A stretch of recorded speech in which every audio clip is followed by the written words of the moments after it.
Makin kesini tuh kayaknya ya, omongan pengamat sepak bola yang bisa dipercaya itu cuma Bung Binder kayaknya. Yang lain tuh alah pelin-pelan dulu bilangnya. Yang penting Indonesia, yang penting bisa masuk Piala Dunia dulu. Walaupun dibantai di sana, di apapun di sana nggak apa-apa. Yang penting bisa masuk dulu, ya kan? Sekarang beda lagi, gara-gara kalah di Piala AFF dan segala macamnya, STE out. Ya, pasca kegagalan timnas Indonesia ke Piala AFF yang kini berubah nama menjadi Piala ASEAN Mitsubishi Electric Cup, ada sejumlah oknum yang memanfaatkan kekecewaan netizen Indonesia tersebut dengan membuat tagar STY out. Mereka menggaungkan pemecatan Shin Tae-yong. Namun keblinger oknum-oknum ini tidak hanya menyasar pelatih Shin Tae-yong, akan tetapi juga menyasar Ketua Umum PSSI Erick Thohir untuk mundur sebagai Ketua Umum PSSI. Kuat dugaan, seruan tersebut berasal dari buzzer yang berusaha mencari keuntungan di balik kegagalan timnas Indonesia pada Piala AFF.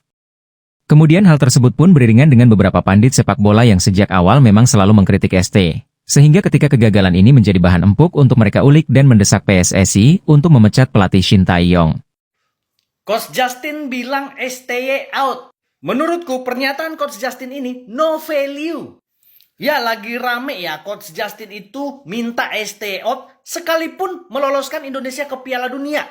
Hal ini buntut dari 4 pertandingan Shin Tae-yong di Piala AFF. Itu Indonesia main terkesan jelek menurut Coach Justin.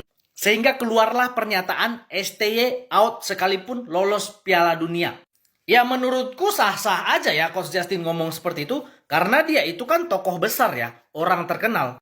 Tapi pernyataan Coach Justin itu no value menurutku, tidak ada nilainya. Kenapa? Faktor yang pertama, Coach Justin waktu jadi pelatih timnas futsal itu prestasinya nggak ada apa-apanya juga kok. Di Piala AFF Coach Justin itu cuma jadi peringkat 3 2 kali dan runner up 2 kali, kalah dari Thailand. Di Piala Asia main 2 kali ya, 2005 itu main tanpa kualifikasi, 2006 main lewat kualifikasi. Nah timnas Coach Justin cuma bisa menang lawan Malaysia sama Guam nih ya 2005. Di 2006 jadi bulan-bulanan nih ya, jadi bulan-bulanan bayangkan coba lihat nih, 38 kebobolan. Bahkan sama Turkmenistan dibantai 10-3 ini timnas Coach Justin. Jadi faktor yang pertama, no value pernyataan Coach Justin. Dia sebagai pelatih pun gak ada apa-apanya. Faktor yang kedua, Coach Justin ini gak ngikutin Liga Indonesia. Jadi dia ngomong Shin Tae-yong udah mentok, ya kan? Padahal dia gak tahu pemain-pemain yang dibawa Shin Tae-yong itu kiprahnya di Liga 1 gimana. Emangnya dia ngikutin Ferrari di Persija? Emangnya dia ngikutin Victor Detan di PSM? Enggak, nonton Liga 1 aja kagak. Jadi menurutku ya, walaupun beliau berhak ngomong ST out, ya is okay. Tapi pernyataannya, no value. Salam Di Matteo. Makin kesini tuh kayaknya ya, omongan pengamat sepak bola yang bisa dipercaya itu cuma Bung Binder kayaknya. Yang lain tuh alah pelin-pelan dulu bilangnya. Yang penting Indonesia, yang penting bisa masuk Piala Dunia dulu. Walaupun dibantai di sana, di apapun di sana nggak apa-apa. Yang penting bisa masuk dulu, ya kan? Sekarang beda lagi, gara-gara kalah di Piala AFF dan segala macamnya, STE out segala macam. Apaan? Kardus banget anjir. Gue sangat sepakat yang dibilang sama Bung Binder ya. Di negeri ini tuh sangat sulit bekerja secara jujur, secara benar. Yang diserang ketua PSSI, yang disuruh out STY, ya kan? Gara-gara Piala Mortal Kombat. Lagian ya, Bapak Sumarji, ketua badan tim nasional kita udah bilang, Shin Tae-yong tetap di timnas dan Pak Erick Thohir tetap memegang sebagai ketua PSSI. Gak usah diadu domba, gak usah dibentur-benturin. Beliau juga berucap, posisi STY hari ini tuh menurut beliau itu harus tetap dipertahankan. Kalau ada evaluasi, perbaikan itu harus. Kalau out, belum. Karena memang gak ada urgensi sama sekali. Lagian dari awal beliau juga udah bilang, dari awal kan memang tidak ada target di AFF. Ya kan, target kita adalah kaderisasi. Ya kan, AFF itu dipergunakan untuk kaderisasi. Cuma itu, udah. Sekali lagi beliau menegaskan, jangan mengadu domba. Itu gak baik, memang gak baik Pak. Jangan bikin suasana di federasi menjadi tidak baik. Perjuangan timnas Indonesia masih sangat-sangat berat di kualifikasi Piala Dunia. Mari kita fokus itu aja udah. Dan untuk elu ya, selain pengamat sepak bola yang pelin-pelan itu, dan untuk elu ya, elu siapapun kalian yang disewa menjadi buzzer, lu sadar gak ha, kelakuan elu tuh bukan cuma mengganggu seorang STY, tapi juga timnas secara keseluruhan, bahkan rakyat Indonesia. Dan kalaupun misi kalian itu berhasil ya, misi kalian itu berhasil untuk memecat seorang STY, ganti pelatih baru pun siklusnya bakal tetap sama, gak ada yang berubah kayak gitu terus aja terus, dengan mental 700 perak seperti elu, siapapun kalian buzzer yang dibayar itu. Sehingga untuk yang terakhir kalinya, ya kan, udahlah come on man, mari kita bekerja sama aja.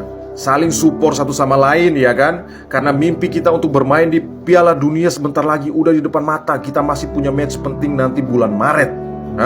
Masih ada match penting. Jangan membuyarkan fokus timnas, jangan membuyarkan fokus para pemain. Karena lu tahu kelakuan lu itu dibaca juga beritanya sama pemain-pemain kita.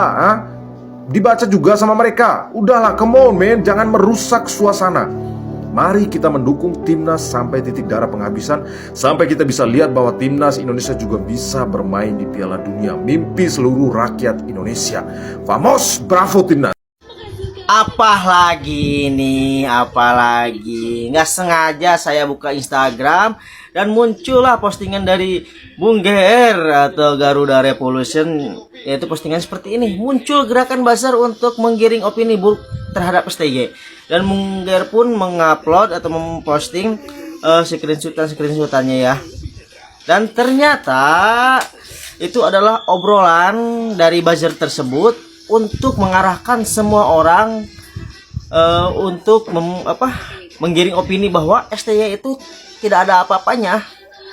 Jadi intinya STY harus out, dan stake-nya juga udah ditentukan seperti itu. Dan ternyata bukan Mungger aja, dan Liga 1 Hub juga sama memposting hal tersebut.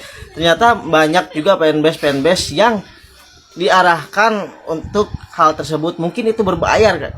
Kayaknya berbayar ya. Dan dan mudah-mudahan aja banyak fanbase yang tidak ikut-ikutan seperti itu. Mungkin banyak yang ribuan akun yang ikut-ikutan itu mungkin orang-orang biasa yang nggak ngerti bola mungkin ya, dan kebetulan dibayar ya udahlah ikut-ikutan aja seperti itu. Ternyata parah. Buzzer ini nggak tahu arah dari mana ya, nggak tahu masih dari orang-orang PSSI kah atau bukan orang-orang bukan PSSI, cuman gak suka dengan STY atau gimana, nggak ngerti lah ya. Nggak tahu dari orang-orang mana lah.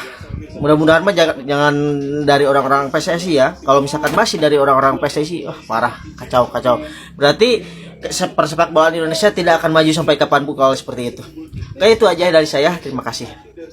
Gua nggak paham bola, tapi gua bilang Sintayong out. Ya intinya dia ini nggak paham bola, dia ini orang awam, tapi dia teriak Sintayong out. Nah ini dia mental yang mantap dan sekaligus kocak. Mantapnya kenapa? Mantap dia pede, mau paham mau kagak, pokoknya teriak Sintayong out. Nah kok bisa sih lu nggak paham tapi dengan PD-nya teriak Sintayong out? Jadi dalam mengeluarkan pernyataan Sintayong out itu lu melihat atau mempertimbangkan atas dasar apa? Nah kocaknya kok bisa orang nggak paham tapi pede? Nah pokoknya bulat aja tuh di situ. Jadi di dalam bukunya si Arvis Albert Korderstein yang belum pernah saya baca, mungkin dia akan menulis begini. Orang kalau nggak paham mending diem, jangan ikut-ikutan daripada memperkeruh suasana. Nah kira-kira bukunya begitu. Judulnya apalah tadi cari sendiri ya. Ya karena lu asal-asalan, gue juga jawabnya asal-asalan lah. Kira-kira begitu. Ya, dapat kita katakan oknum-oknum yang merasa paling benar ini merasa diri lebih hebat dari pelatih. Hal ini dapat kita lihat dengan komentar-komentarnya yang berseliweran di jagat maya. Timnas Indonesia menang saja, STY tetap salah di mata mereka. Apalagi timnas Indonesia kalah, maka itu sudah tentu akan diobok-obok. Meskipun dari awal sudah disampaikan bahwa timnas Indonesia pada Piala AFF kali ini tidak muluk-muluk targetnya, karena sasarannya adalah pembinaan dan pengembangan pemain-pemain muda. Akan tetapi hal itu ditepis karena di mata mereka STY selalu salah dan bahkan ketua PSSI pun juga salah. Mungkin PSSI perlu memberi panggung bagi mereka untuk menjadi pelatih dengan fasilitas dan kemudahan yang sama seperti STY. Lalu dicoba melakukan pertandingan dengan tim-tim luar negeri. Apakah mereka mampu membawa timnas Indonesia karena taktik dan strateginya mereka lebih hebat dari pelatih timnas saat ini? Namun jika tidak, maka apa yang diomongin selama ini hanya omong kosong belaka. Akan tetapi itulah pengamat sepak bola, kerjanya mengamati dan menilai. Namun jika yang penilaiannya subjektif, tidak netral dan berat sebelah, maka di situ ada sesuatu yang patut dipertanyakan. Namun apapun penilaian mereka tentang timnas Indonesia dan pelatih saat ini, kita yakin bahwa masih banyak pencinta sepak bola yang menginginkan kemajuan sepak bola Indonesia dan semuanya diserahkan kepada PSSI untuk menilai seorang pelatih.